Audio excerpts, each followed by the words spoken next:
Hello guys, আসসালামু আলাইকুম। Welcome back to my channel. কেমন আছেন সবাই? আশা করি সবাই ভালো আছেন। আমিও আলহামদুলিল্লাহ আপনাদের ভালোবাসায় এবং দোয়ায় ভালো আছি।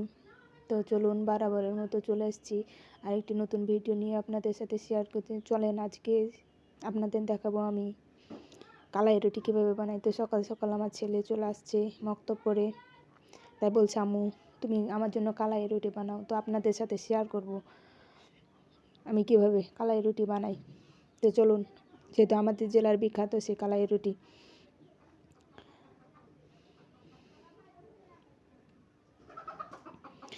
তো আমি আটাটাকে করে নিয়েছি। এখন আমি কালাই রুটি বানাবো। তো আমার ভিডিওটা স্কিপ না করে দেখতে থাকুন। আর যারা যারা কালাই রুটি খেতে চান আমাদের জেলায় চলে আসবেন, অবশ্যই বানিয়ে খাওয়াবো ইনশাল্লাহ।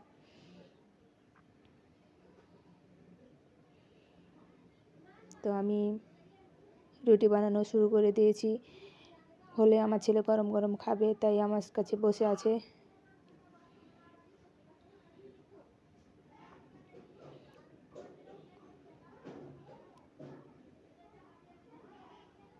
অনেক মজা।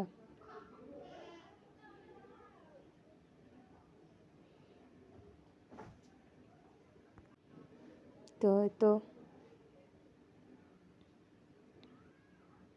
আমার রুটি গোল হয়ে গেছে।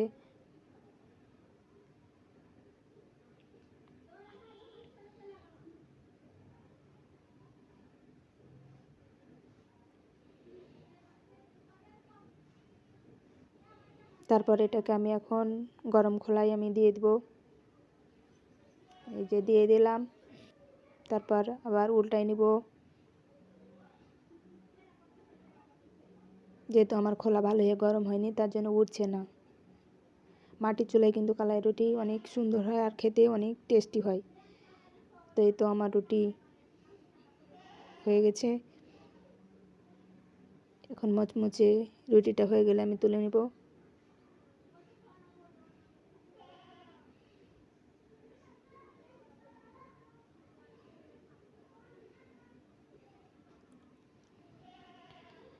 তারপর আমার এই তো রুটি বানা কমপ্লিট হয়ে গেছে, ভর্তাও বানা হয়ে গেছে। তো আমি এটাকে এখন আমার ছেলেকে খেতে দেব, নিজেও খাবো। তো এখন সকাল 12টা। তো আমি রান্না করা আমার কমপ্লিট হয়ে গেছে। এখন আমি আমার ছেলেকে দুপুরের ভাত খেতে দেব। তো ওই যেহেতু মাছ খায় নেওয়ার জন্য ডিম ভাজি করেছি আর ভর্তা, তো সেটাই খাবে, কারণ কোনো সবজি খায় না আমার ছেলে।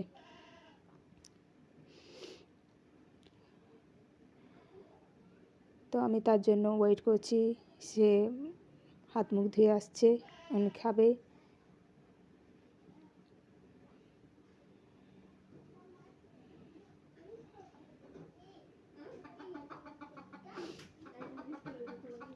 তো ছেলে নতুন স্কুলের ড্রেস বানাচ্ছি। তো আমি ড্রেসটা হাতে পেলাম, তো আমি ভাবছি যে ছেলেকে পরিয়ে দেখি তো ম্যাচিং হয়েছে নাকি, কারণ এর আগে আমি ড্রেস বানাচ্ছিলাম ম্যাচিং হয়নি। তার জন্য আমি সেটার ভাঁজ ভেঙে আমি ছেলেকে পরিয়ে দেব। আমি এই তো মা ছেলে দুষ্টামি করছি আর ড্রেস পরাচ্ছি, কারণ ড্রেসটা অনেক বড় বানায় দিয়েছে আর অনেক ঢিল, তার জন্য ছেলে আমার সাথে মজা করছে।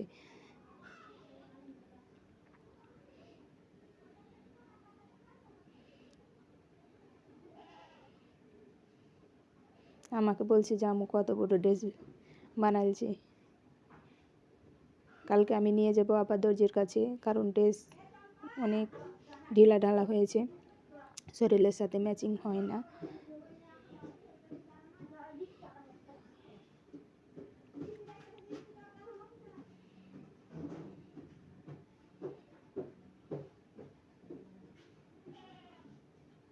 তো ওকে বলছি যে ড্রেসিংয়ের সামনে দাঁড়াও, দেখো তো কেমন লাগে। তো ওই হচ্ছে দাঁড়াইতেই চায় না।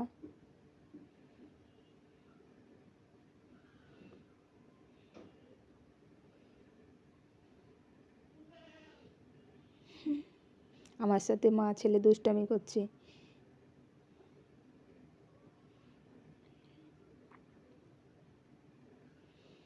তারপর এই তো কমপ্লিট হয়ে গেছে। তো ভালো থাকবেন সবাই, সুস্থ থাকবেন।